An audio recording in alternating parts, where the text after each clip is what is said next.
नमस्कार। आप सुन रहे हैं न्यूज़ पॉइंट पॉडकास्ट और आज के इस पॉडकास्ट में बात राहुल गांधी और अमेठी की।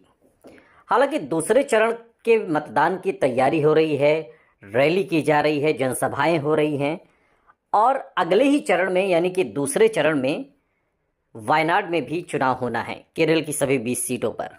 और इसके बाद बारी है तीसरे चरण की और अमेठी की, राहुल गांधी की और उस इंतज़ार की जो उत्तर प्रदेश की अमेठी में कांग्रेस के कार्यकर्ता कर रहे हैं।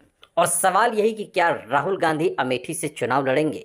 तो इसका जवाब हाँ में हो सकता है, जिसके 99% कयास लगाए जा रहे हैं। राहुल गांधी अमेठी से चुनाव हारे और अभी नया ठिकाना वायनाड है और इस बीच अमेठी से उनका जुड़ाव करीब करीब कट सा गया। 20 फरवरी को यहां पहुंची उनकी भारत जोड़ो न्याय यात्रा में भी ना तो उल्लास नजर आया और ना ही कांग्रेस नेताओं में उत्साह।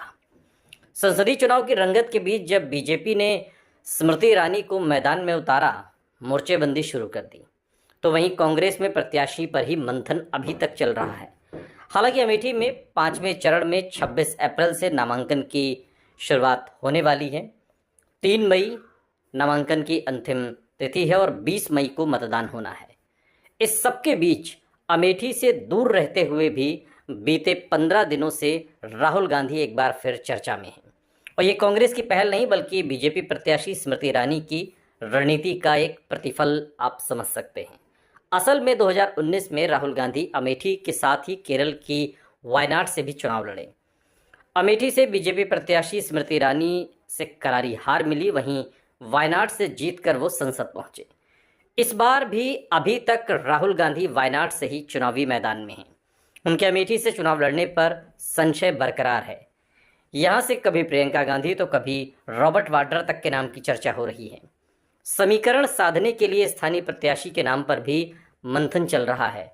इस सब के बीच कांग्रेस कुछ भी खुलकर बोलने को राजी नहीं है। पार्टी का मौन कार्यकर्ताओं की दुविधा बढ़ाने वाला है। अब राजनीति के दूसरे पहलू को देखते हैं। बिना राहुल भले ही कांग्रेस मौन है, लेकिन बीजेपी प्रत्याशी स्मृति ईरानी की सक्रियता ने चाहे अनचाहे राहुल को फिर से चुनावी केंद्र में ला दिया है। असल में स्मृति ईरानी ने अपनी हर सभा में राहुल गांधी को निशाने पर लेकर, आरोप मढ़कर, भगोड़ा बताकर और गांधी परिवार पर तोहमत मढ़कर आम जन को राहुल रूपी सवाल सौंप दिया है। उनके इस कदम से कहीं ना कहीं अमेठी में राहुल पर नई बहस शुरू हो गई है।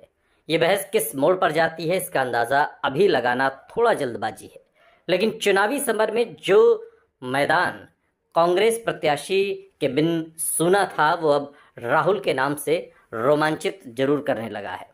चूँकि स्मृति ईरानी हमलावर हैं, वो कहती हैं कि 26 अप्रैल के बाद राहुल गांधी फिर अमेठी आएंगे। 26 अप्रैल यानी कि वायनाड के चुनाव के बाद। अभी तक वायनाड को ही अपना परिवार बताने वाले राहुल गांधी अमेठी को अपना परिवार बताएंगे, ये बात भी स्मृति ईरानी लगातार कह रही हैं। अमेठी को अपना घर कहने वाले 15 साल में यहाँ अपना घर तक नहीं बनवा सके, ये तोहमत भी स्मृति ईरानी लगाती हैं। अमेठी की पहचान लापता सांसद नहीं बल्कि दीदी के रूप में होती है, जो अपनों के बीच रहती है। लोगों को घर बदलते तो देखा है, लेकिन यहाँ तो राहुल गांधी ने परिवार ही बदल लिया, ये आरोप स्मृति ईरानी लगाती रही हैं। कांग्रेस के जो जिला अध्यक्ष हैं प्रदीप सिंघल अमेठी के, वो कहते हैं कि अभी तक बताने लायक कुछ नहीं है, सब्र रखिए, इंतज़ार का फल मीठा होता है। तैयारी के सवाल पर कहना है कि अमेठी से राहुल गांधी लड़ेंगे, तैयारी सब है, कहीं कोई दिक्कत नहीं। समय कम होने के सवाल पर कहते हैं कि ये चुनाव जनता खुद लड़ रही है और लगातार राहुल गांधी को लेकर जिस तरीके के लोगों की जब वहाँ से प्रतिक्रिया आती है अमेठी से, तो वो भी इसी ओर इशारा करती है कि ये भी राहुल गांधी की रणनीति का हिस्सा है कि पहले वायनाड के लिए मैदान खुला छोड़ दिया जाए, उसके बाद फिर बारी अमेठी की है। पिछली बार की तरह अमेठी और वायनाड दोनों सीटों पर एक साथ लड़कर राहुल गांधी ये संदेश नहीं देना चाहते कि यहाँ से हारे तो वहाँ और वहाँ से जीते तो यहाँ।